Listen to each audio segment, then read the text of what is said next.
Sí, pues estudié en el Colegio Público de la Celada, después en el Hermanos Amorós.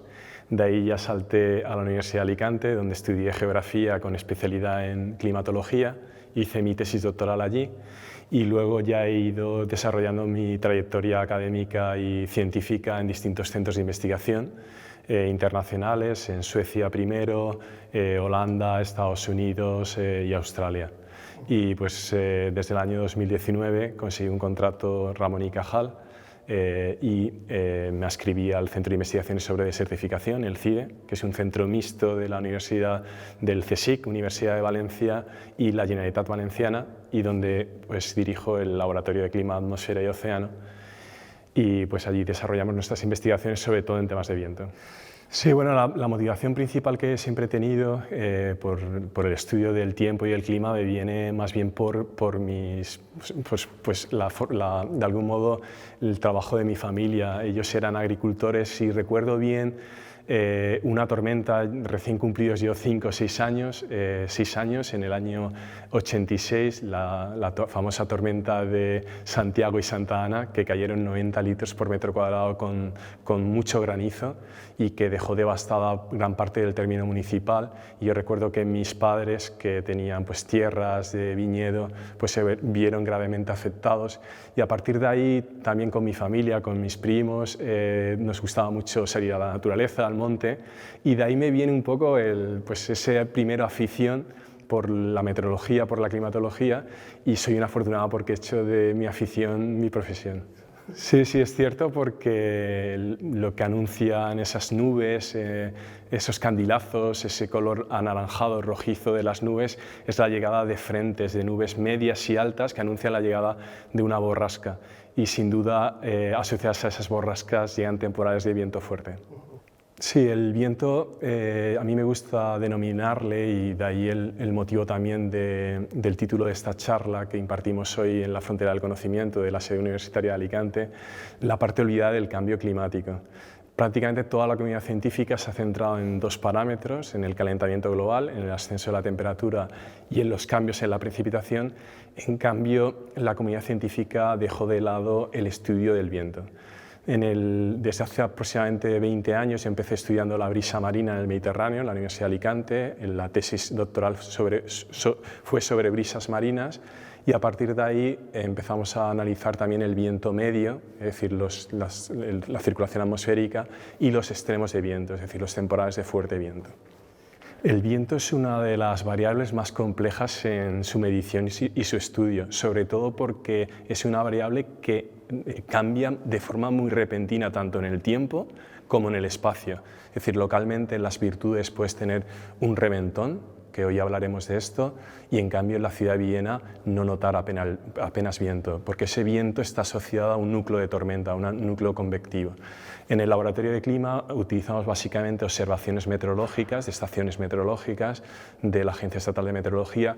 También utilizamos redes de observación de aficionados de la Asociación Valenciana de Meteorología, también nos son muy útiles porque abarcan más espacio geográfico.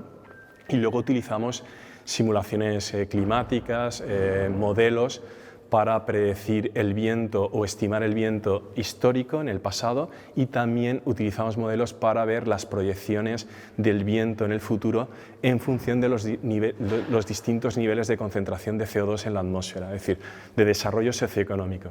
Pues el viento es una muy buena pregunta, y hoy lo abordaré también porque la sociedad nos exige y los políticos nos exigen cada vez que hagamos ciencia para las políticas, ¿no?, públicas. El viento tiene, a mí me gusta también denominarle 2 componentes, una componente de recurso, y que lo vemos claramente en la industria eólica, cómo el viento puede favorecer la descarbonización de nuestro sistema productivo, de nuestro sistema socioeconómico, sobre todo para hacer frente a esas tasas de emisiones de CO2 a la atmósfera, pero también tiene una componente de riesgo. Y hoy lo abordaré. En el caso de Villena, la causa natural principal que causa riesgo y que causa pérdidas económicas en Villena son las tempestades ciclónicas atípicas, las TCA.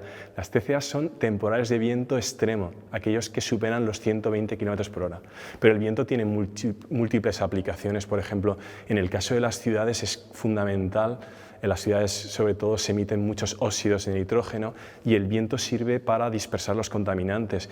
Y la contaminación atmosférica está asociada al cáncer, principalmente. Por tanto, es clave el viento en distintos ámbitos. Sí, sin duda, el viento está muy influenciado por lo que ocurre en la capa límite. Para los meteorólogos, climatólogos, la capa límite es lo que ocurre en los primeros metros de la superficie terrestre.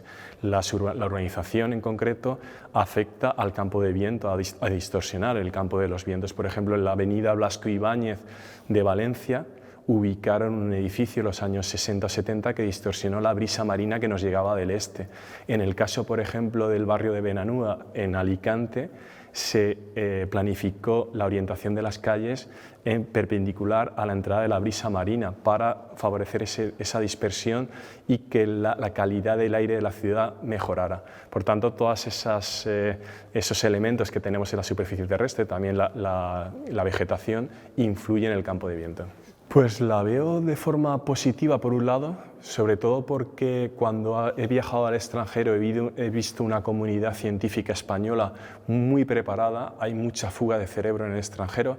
Incluso cuando, por ejemplo, en mi estancia en Australia coincidí con científicos trabajando en el Consejo Superior de Investigación australiano de Alicante, y hay gente muy preparada, españoles en el extranjero, que podrían perfectamente estar trabajando aquí en los centros de investigación españoles, pero por otra parte lo veo un poco que desde los partidos políticos y de los gobiernos tenemos que aumentar la inversión en ciencia. Actualmente, si no recuerdo mal, estamos en torno al 1,4% del Producto Interior Bruto que se destina en ciencia y estamos aún lejos de ese 2% que es el objetivo y es el promedio de la Unión Europea. Luego hay otras cuestiones, por ejemplo, en el caso de la estabilización, llegan en edades muy avanzadas. Yo conseguí la estabilización ya con 40 años y esto debe reducirse.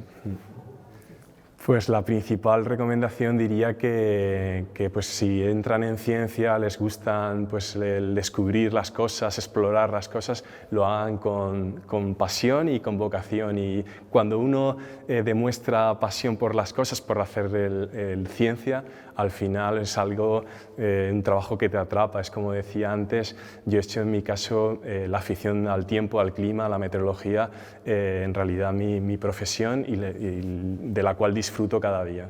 Aficiones principalmente tengo una y es correr por la montaña. Incluso formo parte del Trail Villena, estoy en el equipo del Trail Villena y siempre cuando he corrido carreras de montaña fuera de Villena, pues me ha gustado representar a nuestro pueblo. He corrido algunas famosas, en concreto corrí una que todo aficionado al trail running, al correr por montaña, le gustaría correr, que se hace por sorteo, y es Cegama, la Cegama Izkorri, en el País Vasco, que hay muy pocos dorsales, y tuve la fortuna de correrla en el 2022 y representar a Villena. Sí, tengo una mujer que me apoya muchísimo en todo lo que hago, en este trabajo de ciencia que debemos invertir mucho tiempo, nos consume mucho tiempo.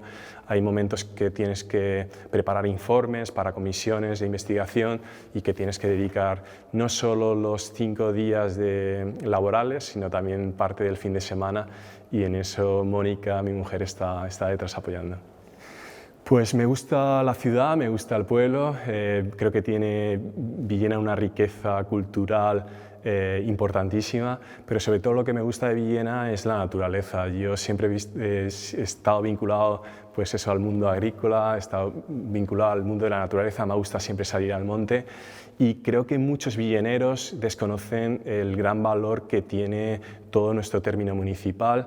Incluso paisajísticamente tenemos una diversidad impresionante, desde zonas como Sierra de Salinas, Peñarrubia, la zona del Castellar, zona del Morrón, la Zafra, incluso climáticamente con disparidades pluviométricas importantes, térmicas también importantes, y yo destacaría e invitaría a la población de Villena a que descubriera su entorno y su riqueza natural.